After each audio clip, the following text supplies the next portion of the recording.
Halo semuanya, selamat datang lagi di channel aku Astri Aitko. Akhirnya hari ini aku nge-review film Indonesia lagi setelah sebelumnya terus-terusan aku nge-review drama Korea. Soalnya seperti yang kita tahu, akhir-akhir ini tuh emang bioskop lagi pada tutup ya, jadi kita susah banget untuk nonton film Indonesia terbaru gitu. Nah cuman sekarang ini ada salah satu film yang digarap dan juga pada akhirnya rilis di masa PSBB ini dan ditayangkan di bioskop online. Film apakah itu? Yaitu film Story of Kale. Nah, buat yang udah nonton film Nanti Kita Cerita Tentang Hari Ini atau NKCTHI, pasti udah nggak asing banget sama tokoh yang namanya Kale ini. Jadi, si Kale ini tuh adalah salah satu tokoh yang emang banyak dibicarakan banget pas film NKCTHI tayang.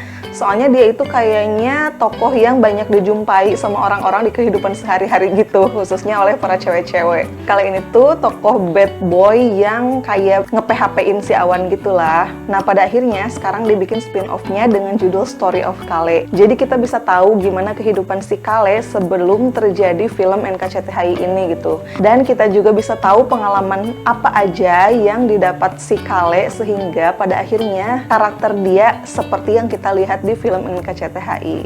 Nah terus kalau ada pertanyaan misalkan gimana kalau orang yang belum nonton NKCTHI apakah bakalan ngerti sama film Story of Kale ini atau enggak?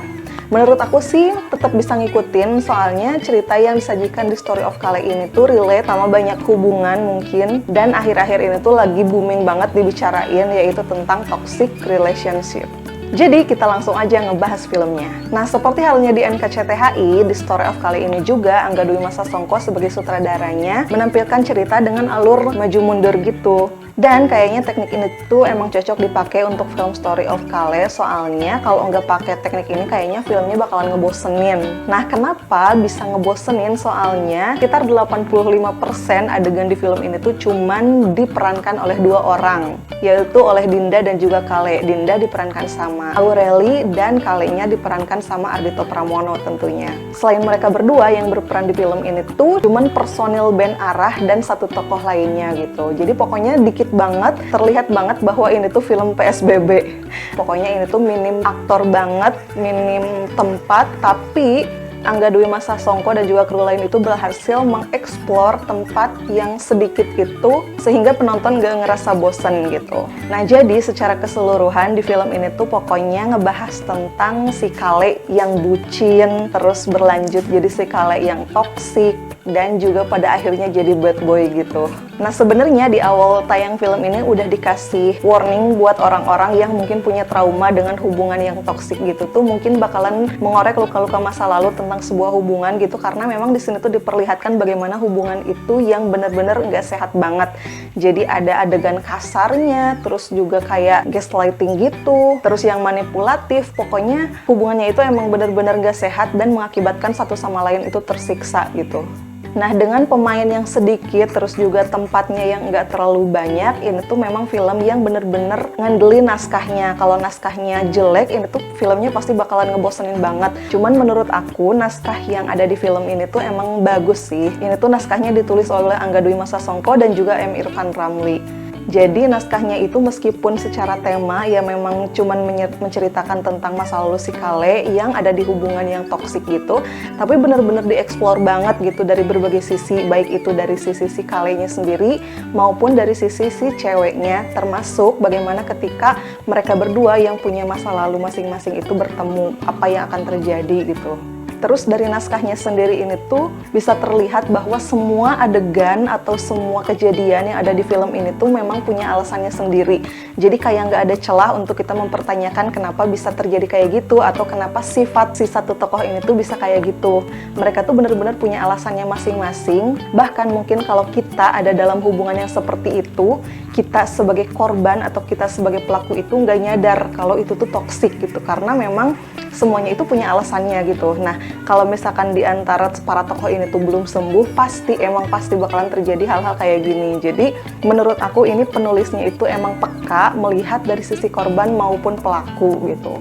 Nah, yang terjadi akhirnya kita juga bisa ngelihat bagaimana setiap tokoh itu tuh bisa jadi jahat dan dijahatin. Intinya jadi terjebak satu sama lain lah pokoknya. Nah terus hal kecil yang aku suka juga ketika si Kale ngegombal di adegan-adegan awal itu tuh menurut aku nggak cringe. Karena bisa aja si Kale tuh cuman bilang aku, tapi dia nyebutin alasannya bukan dengan ngomong aku. Nah kalau kalian udah nonton pasti kalian ngerti adegan mana yang aku maksud. Nah terus tadi kan aku udah bilang kalau di film ini tuh nggak cuman ada Ardhito Pramono sama Aureli, tapi juga ada personel band Arah. Nah menurut aku kehadiran para personel band Arah itu tuh bener-bener kepake gitu, dan mereka itu emang perlu gitu.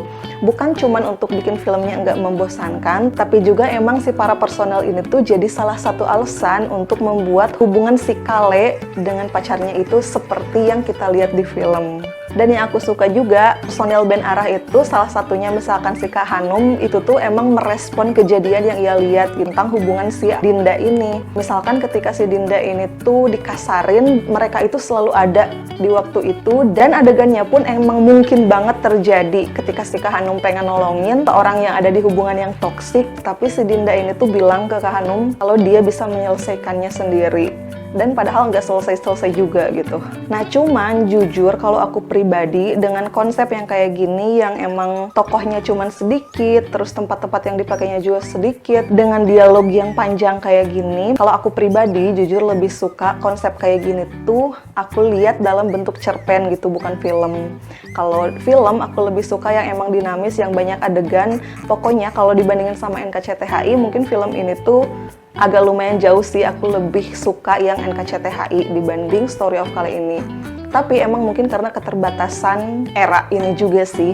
Tapi ya itu, kalau misalkan harus milih si cerita ini tuh ada dalam bentuk film atau cerpen, jujur aku lebih sukanya dalam bentuk cerpen. Seperti salah satu contohnya, aku pernah ngerasain di cerpennya Dewi Lestari yang judulnya Peluk. Riskan banget sih, ini tuh film yang dialognya panjang-panjang, jadi rawan banget untuk film ini jadi ngebosenin. Yang bikin film ini nggak terlalu membosankan adalah karena memang aktingnya emang bagus-bagus sih menurut aku. Semuanya itu aktingnya pas gitu, kayak nggak dibuat-buat. Mereka itu kayak emang masuk ke karakternya masing-masing. Kita bisa ngelihat bagaimana chemistry mereka ketika bahagia, ketika frustasi. Dan yang aku lebih suka adalah dialog-dialog yang panjang itu tuh diucapinnya secara dinamis gitu. Nah selain itu aku juga suka banget sama pengambilan gambarnya. Aku nggak tahu sih teknisnya itu namanya apa, cuman yang aku rasain meskipun adegannya itu cuman berdua aja, tapi si gambarnya itu tetap hidup, nggak monoton, dan juga kayak penuh gitu terisi si frame itu. Nggak tahu sih aku teknisnya, tapi yang jelas pas nontonnya itu kayak hidup aja gitu. Selain itu juga aku suka sama artistiknya. Salah satu contohnya misalkan ketika adegan di hotel, itu tuh emang beneran detail sih menurut aku, karena di situ tuh kayak ada snack-snack yang berserakan di meja gitu. Jadi emang terlihat hidup aja si ruangannya. Selain itu, yang lumayan nempel juga adalah lagu-lagu yang disajikan di film ini. Apalagi yang paling aku suka jujur lagu yang terakhir sih, yang judulnya Awal dan Akhir ya kalau nggak salah. Jadi itu tuh kayak emang menggambarkan banget film ini secara keseluruhan. Selain itu, di sini juga ada kayak kode-kode gitu yang juga aku suka, seperti misalnya poninya Aureli yang itu tuh menggambarkan sebuah masa gitu. Karena ini kan alurnya maju mundur gitu. Nah kalau si Aurelinya lagi berponi itu tuh berarti masa lalu, kalau nggak berponi berarti masa sekarang.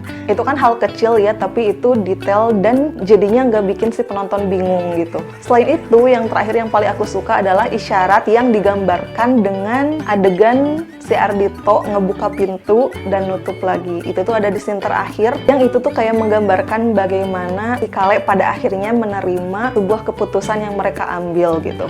Dan itu tuh menutup dengan cantik film ini sih menurut aku. Nah jadi secara keseluruhan menurut aku film ini tuh bisa menjawab apa yang jadi pertanyaan kita tentang si Kale. Dan secara produksi aku salut sama Visinema karena mereka bisa memaksimalkan apa yang mereka punya di tengah segala keterbatasan yang ada sekarang. Nah terus waktu itu ada yang selalu nanya skornya menurut aku pribadi berapa. Ini untuk pertama kalinya aku ngasih skor di review filmnya.